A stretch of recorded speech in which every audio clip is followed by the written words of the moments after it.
পশ্চিমবঙ্গ দিবসের অনুষ্ঠানে দেশভাগ, অবৈধ অনুপ্রবেশ ও ভারত বাংলাদেশ সীমান্তে কাঁটাতারের বেড়া নির্মাণ ইস্যুতে কংগ্রেস, বামপন্থী দল ও তৃণমূল কংগ্রেসের সমালোচনা করেছেন ভারতের প্রধানমন্ত্রী নরেন্দ্র মোদী।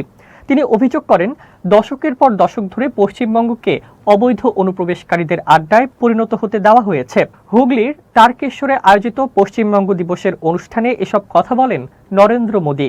অনুষ্ঠানে তার সঙ্গে উপস্থিত ছিলেন পশ্চিমবঙ্গের নেতা শুভেন্দু অধিকারী এবং রাজ্যপাল আর.এন. রবি।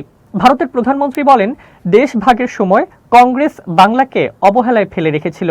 পরে কংগ্রেস, বামপন্থী দল এবং তৃণমূল কংগ্রেস তোষণের রাজনীতি করেছে বলে অভিযোগ করেন তিনি। মোদী বলেন, রবীন্দ্রনাথ ঠাকুর, বঙ্কিমচন্দ্র চট্টোপাধ্যায়, নেতাজি সুভাষচন্দ্র বসু ও ঈশ্বরচন্দ্র বিদ্যাসাগরের মাটিতে বিদেশি বিচারধারা চাপিয়ে দেওয়া হয়েছে। প্রথমে কংগ্রেস, পরে বামপন্থীরা, এরপর তৃণমূল।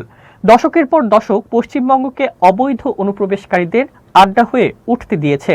তিনি বলেন, 1946 সালের কলকাতা ও নোয়াখালীর সাম্প্রদায়িক সহিংসতায় বহু নিরীহ মানুষ প্রাণ হারিয়েছিলেন।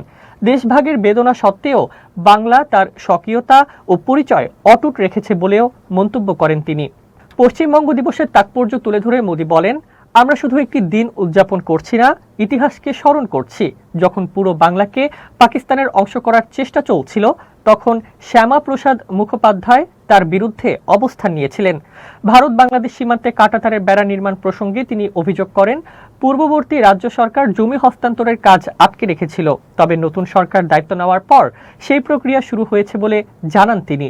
মমতা বন্দ্যোপাধ্যায়ের সরকারের সময় পয়লা বৈশাখে পশ্চিমবঙ্গ দিবস উদযাপন করা হলেও সরকার পরিবর্তনের পর 20 জুন দেশটিকে পশ্চিমবঙ্গ দিবস হিসেবে নির্ধারণ করা হয়েছে। 1947 সালের এই দিনেই বাংলার প্রাদেশিক আইনসভায় পশ্চিমবঙ্গকে ভারতের অন্তর্ভুক্ত করার প্রস্তাব গৃহীত হয়।